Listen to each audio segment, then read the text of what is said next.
Hi, I'm Fascinator, and I'm here chatting with Milky.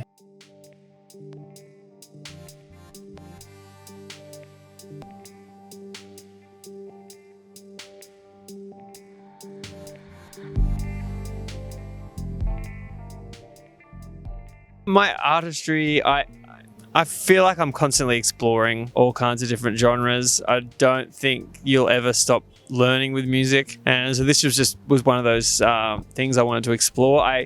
I've never loved the singer-songwriter genre, although I love people within it.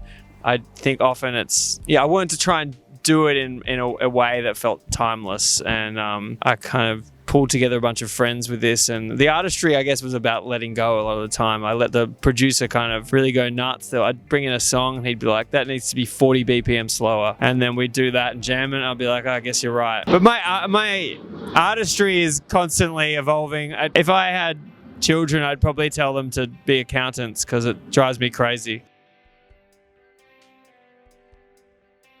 Over the years, I've written songs for people. The oldest one on the record, I had this girlfriend in London, and I wrote a song.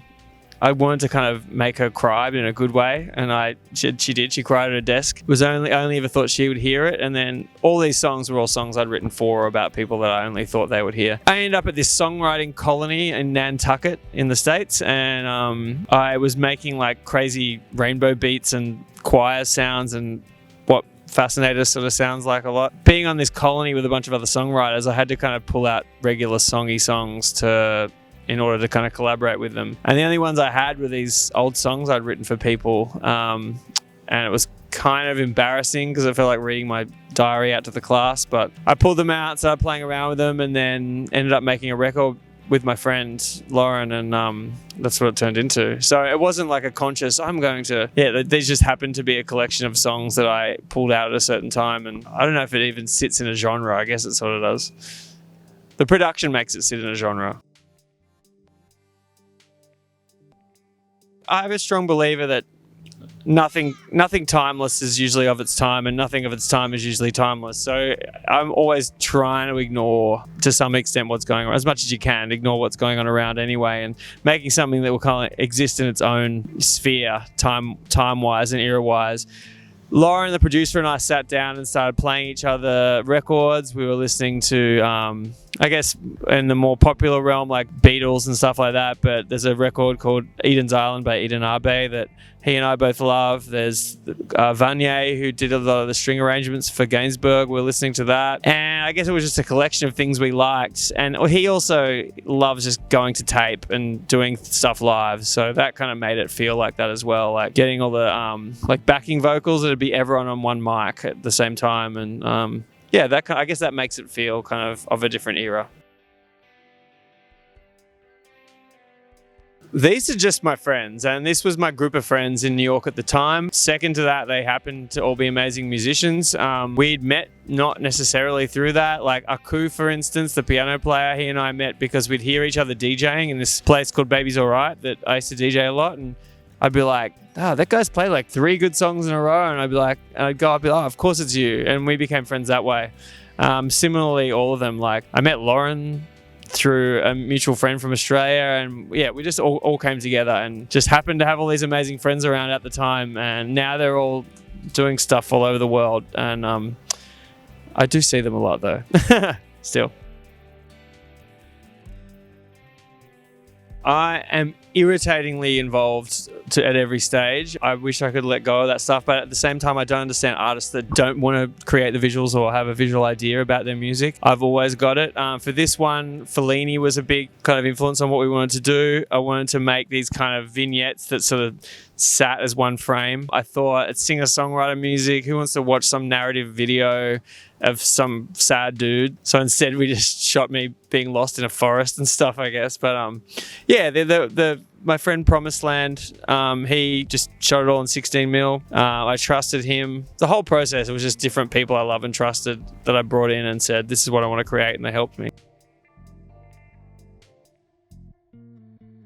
It differs from song to song, from project to project. It differs wildly. I'd get really bored if it was the same. I think even with Children Collide, we would change producers from record to record, not because we thought the last producer wasn't someone we wanted to work with again, but just because it keeps it fresh. And yeah, so I doubt I'll ever do another record in the same way we did Lovesongs. Maybe we will. That'd be amazing. But I have been making music. Been making dance tracks the whole time along this, at the same time as working on this psych folk, whatever the fuck Lovesongs is. I don't even know what it is. What is it? Genres are lame. There are no good genres, only good songs.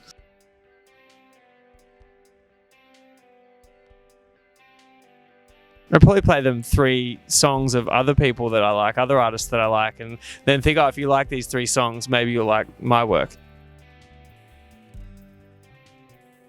I did like Sepia Sanchu so much I recorded it twice. That is actually also about that same girlfriend that I had in London, now that I'm thinking about it. But anyway, the essence of the song is just kind of dive into life.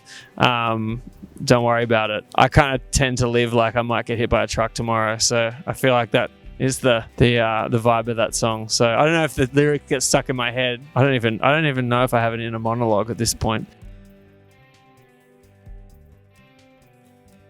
I don't know. This music is, I'm not normally serious, but this is a really kind of sacred project to me. I just filmed a bunch of live versions of it with most of the band, so we managed to get them all together in New York. If something comes along where it's a support or a one-off, or maybe there's enough interest in the album to do a tour, then definitely, but I'm not pushing that. I think there'd be nothing sadder than playing in a half full pub with people talking over it. Like, yeah, I mean, I'm not normally precious, so I'm happy to play to one person, but with this music, I think I'm not going to push it unless it happens.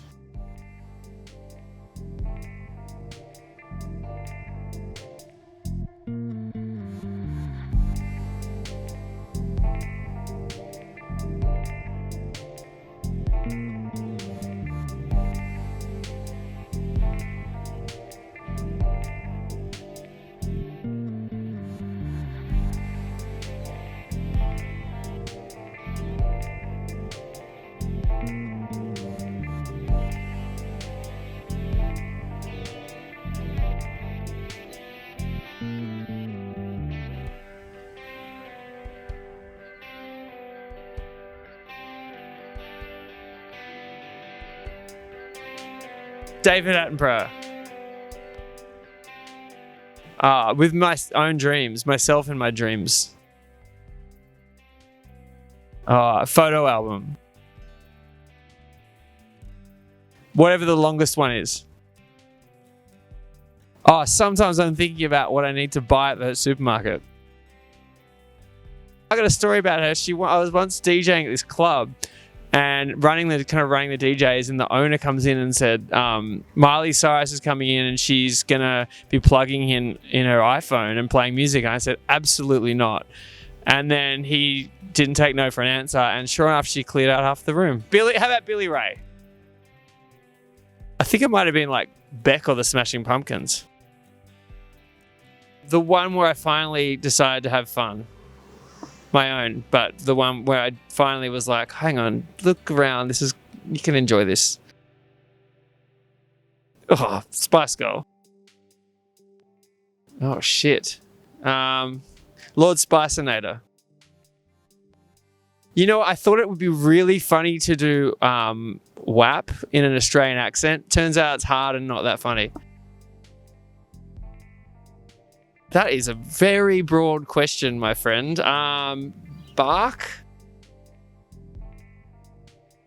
Get some sleep? It was the moment where I already knew I was one, and I was like, I guess I have to submit to this now.